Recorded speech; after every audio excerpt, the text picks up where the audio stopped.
ஏன் ஆண்டவர் உபத்திரவத்தை நமக்கு அனுமதிக்கிறார்? ஒன்று, விசுவாசத்தை காத்துக்கொள்ள, சுதந்தரிக்க. ஒன்னு எதுக்கு? எல்லாரும் சொல்லுங்க. விசுவாசத்தை காத்துக்கொள்வதற்கு, சுதந்தரிப்பதற்கு. 1 பேதுரு 1வது அதிகாரம் 6-7 வசனம். எழுதிக்கிறவங்க எழுதிக்கோங்க. இரண்டாவது, பொறுமையை உண்டாக்குவதற்காக. உபத்திரவம் எதுக்கு? பொறுமையை உண்டாக்குவதற்காக. ரோமர் 5வது அதிகாரம் 3வது வசனம் 4வது வசனத்துல சொல்லப்பட்டிருக்கிறது.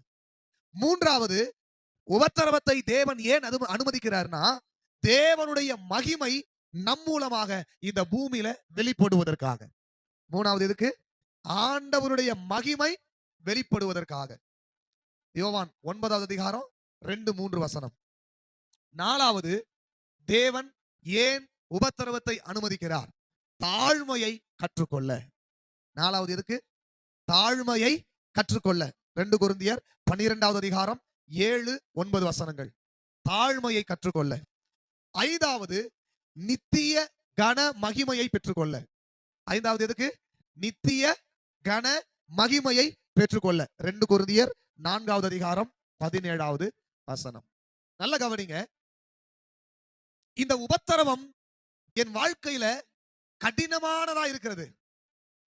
என்னால அதை ஏற்றுக்கொள்ள முடியல.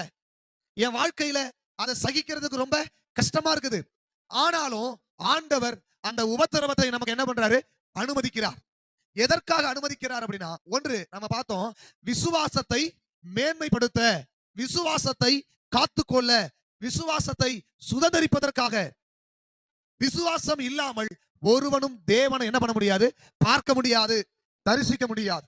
ஆண்டவர் சொல்லுகிறார், நீங்க 1 பேதுரு 1வது அதிகாரம் 6வது 7வது வசனத்தை வாசிக்கலாமா?